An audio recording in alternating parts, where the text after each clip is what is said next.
Springs here. Hello, locals. How many of you from Colorado? Yeah, everybody. Who here is not from Colorado? Okay, good chunk of y'all. Well, hey, I grew up in the state right next door in Utah, so it's kind of fun to be back in the high elevation because that's how I learned how to sing. So I'm like really feeling it right now. I'm like, okay. It's like my lungs are like, this is the struggle we needed. That's probably why I breathe so hard. No, that's actually, I have a paralyzed vocal cord. But I've had it since I was 12, so I'm used to it by now.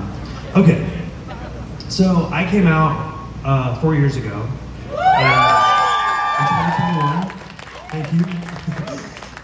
And it's so nice to know that that's something to be happy about and to feel proud about, because before I was like, I thought that was the worst thing that I thought it was the worst thing I could end up doing.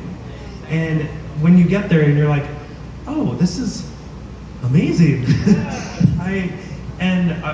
When you are told a lot of things of like to feel like that's a bad thing and you should feel ashamed, and your life is going to be over after that decision. It's a scary decision to get to.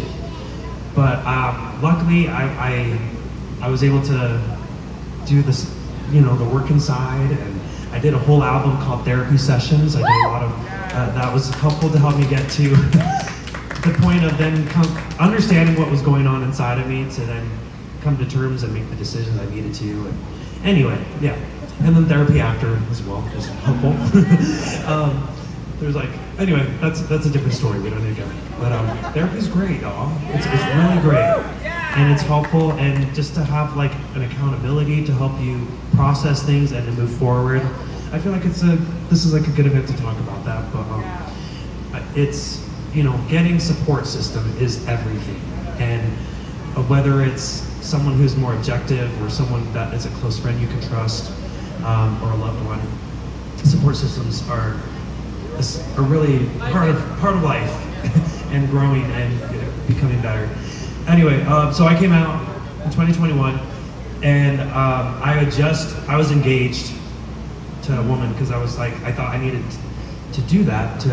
I was actually told to do that to fix myself, and I realized, okay, this is not going to fix me, and I realized there's nothing to fix anyway. And the person, I'm writing a book actually in February, and I'm talking too much. But she was so amazing, and I realized if it's not gonna work with her, it's not gonna work with anybody. I need to figure my stuff out and come to terms and understand what's going on. And so, before I came out to everybody on Instagram, I called my mom. I'm like, I should probably tell my mom that what I'm about to venture into. And I said, Mom, just so you know, I'm gonna start dating guys. And she said, honey, I love you, but I love God more, and I can't accept this about you. I testify to you, God's plan for you is to marry a woman and have lots of kids, and that's his only plan of happiness. And I said, Mom, I get it. Up until a week ago, I believed the same thing.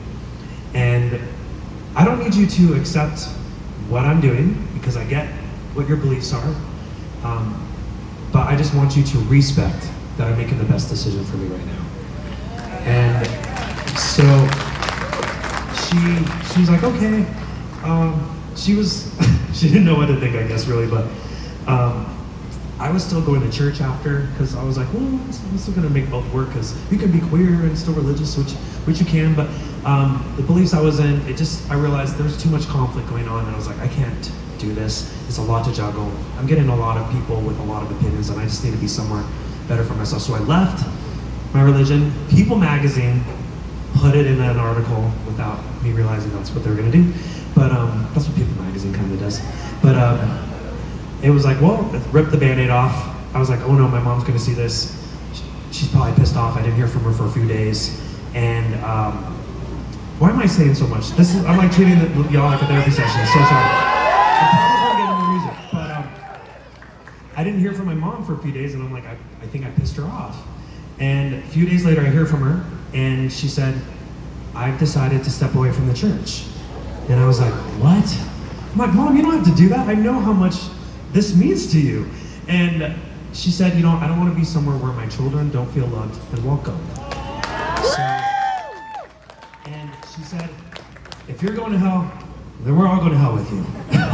And I thought that was really sweet. I was really touched by what she said. Of course, that's not what we thought, but it's just what from like the Peanut Gallery was saying. It was kind of more like a tongue-in-cheek response to that, and I was touched by it, and I was like, I'm gonna write a song about that, and so I did.